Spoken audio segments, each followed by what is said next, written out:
একটি ছোট গ্রামে এক পরিশ্রমী কৃষক বাস করত। তার ৩ ছেলে ছিল। কৃষক সারাদিন মাঠে কাজ করত, কিন্তু তার ছেলেরা ছিল খুব অলস। তারা কখনো মাঠে কাজ করত না, শুধু খেলাধুলা আর আড্ডা দিয়ে সময় কাটাত। বাবা অনেকবার বুঝিয়েছিলেন, পরিশ্রম না করলে জীবনে সুখী হওয়া যায় না, কিন্তু ছেলেরা তার কথা গুরুত্ব দিত না। সময় যেতে লাগল। একদিন কৃষক খুব অসুস্থ হয়ে পড়ল। তখন সে বুঝতে পারল তার মৃত্যুর পর ছেলেরা অলসতার কারণে কষ্ট পাবে। তাই তিনি একটি বুদ্ধি বের করলেন। তিনি ৩ ছেলেকে কাছে ডেকে বললেন, আমাদের জমির কোথাও একটি গুপ্তধন লুকানো আছে।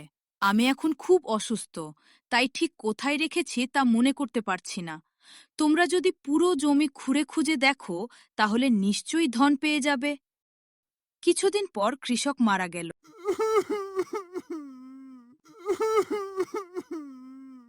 ছেলেরা গুপ্তধনের লোভে মাঠে নেমে পড়ল। তারা কোদাল নিয়ে জমির প্রতিটি অংশ গভীর করে খুঁড়তে লাগল। সকাল থেকে সন্ধ্যা পর্যন্ত কঠোর পরিশ্রম করল। কয়েকদিন ধরে তারা পুরো জমি খুঁড়ে ফেলল, কিন্তু কোথাও কোনো ধন পাওয়া গেল না। তারা খুব হতাশ হল। তখন গ্রামের এক বৃদ্ধ লোক তাদের বলল, তোমরা যেহেতু জমি এত সুন্দরভাবে খুঁড়েছ, এখন সেখানে বীজ বপন করো। এতে অন্তত জমি নষ্ট হবে না। ছেলেরা বৃদ্ধের কথা শুনে জমিতে ধানের বীজ বপন করল।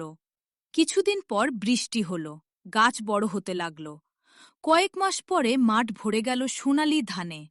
সেই বছর এত ভালো ফসল হল যে তারা আগের যে কোনো বছরের চেয়ে বেশি লাভ করল।